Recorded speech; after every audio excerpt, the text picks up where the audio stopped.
Mine was just me getting into something that I think I'm really passionate about. And so I've mentioned before that I'm very passionate about mental health. I'm very passionate about faith and their intersection. But I'm realizing to the extent how passionate I am of that. Mm-hmm. And I've had the opportunity recently to do, I mean, I had told you some, I guess, I don't know what to call it. Like, I wouldn't call it teaching, but kind of like a presentation or a workshop type of thing on that TED intersection. TED Talk makes me sound cooler than I am. What, but like that's a lecture? the vibe. Would you call it a lecture? A tea talk. Not the ed. Or an educational talk. Yeah. Okay. I guess it isn't ed. Yeah.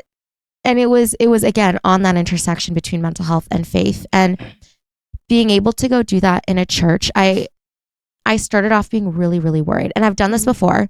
And I had a similar experience the last time, but I've done it a few times now.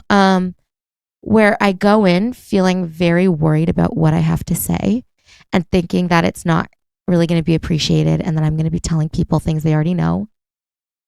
And just really ragging on myself and being like, God, like, I don't really know. Like, I don't want to go up here and embarrass myself. Like, what if they know all this stuff? What if it's not helpful? And kind of mustering up the courage to do it and seeing the feedback and the way it was helpful or impactful, and just me recognizing how many different avenues I can take on educating about mental health and faith. And it makes me so excited, and it makes me just want to dive into it more. And I think I've always wondered about how can you be a minister in your work? And I'm like, oh my gosh, did I find my niche for that? Like, is this what it's going to be? And I don't know. Why am I feel like I'm going to cry? I don't know what it's going to be. Because that's actually so exciting. But like, I am excited because I want people to have good mental health and understand what God did for them. Like, I want there to be that intersection, and I want to talk about it. And so one, I guess BGP moment, I'm just glad that I actually said yes and did it because I was really, really, really scared. And two, BGP moment, because I think I'm growing in this new way and learning like something that I can actually do and be helpful in. So I guess that would be it. That's awesome. Thank you. That's so cool. Yeah. I feel like it's so exciting when you find a way to like take something that you enjoy or that you're passionate about and like actually like do something with it. Yeah. In a way that makes you feel like, you know, you're being productive and like you're contributing or you're helping or whatever. And it's not just like this thing that like you like to think about or like look up or whatever on your own, but it's like becomes like an outward kind of a thing. Like, that's so exciting. Thank you. I love that for you. Thanks, friend. Yeah. I love that for you. Thanks. Especially because I know you and I know that you were sitting there overthinking it like to heaven before you went and did it. I was. Yeah. So it puts a challenge, of course, because now if the opportunity comes up and I've talked to God about it and I've said, okay, this is something that I want to get more into. If he gives me the opportunity, I feel like I have to go for it, and I won't always feel like that. So it's kind of a challenge for myself too, to show up and be ready almost. I don't know. What would make you not want to do it again? I think the same things, a lot of self-doubt, worrying that people already know this stuff. I don't particularly like talking in front of people.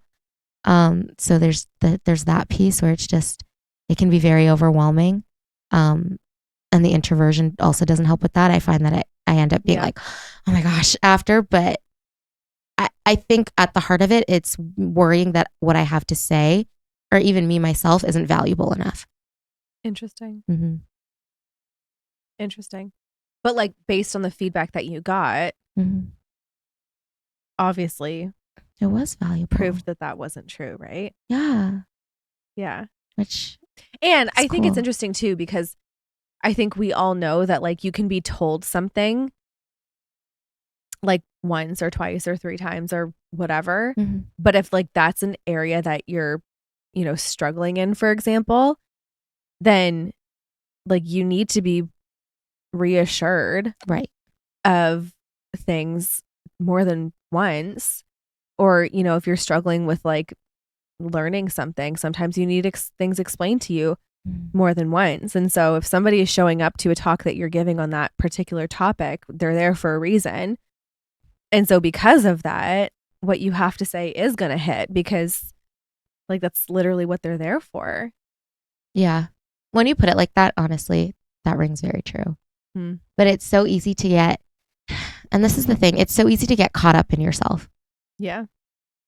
and to forget that other people have the autonomy to choose to show up if they want to forget that, I mean, like in my case too, if God is giving me this opportunity, like it's above me. Like he's got it. I don't need to hold his hand and help him figure out what's going to happen. Like he's good. And all those different things. But it's just so easy to stand in the middle of your own path and be like, oh, there's a roadblock. And it's totally you. Mm-hmm. But that's a learning process. Yeah. Try to make yourself not the problem. Yeah. I'm not good at that. We may never figure it out. No, but we will grow. I may always be my own problem. The like, am I the drama? Yes. Yes. You actually are. Yes. We all are. Yeah. Yeah. The answer to that is always yes. Mm. That's awesome though. I Thank love you. that. That's exciting. I loved yours too. Thanks.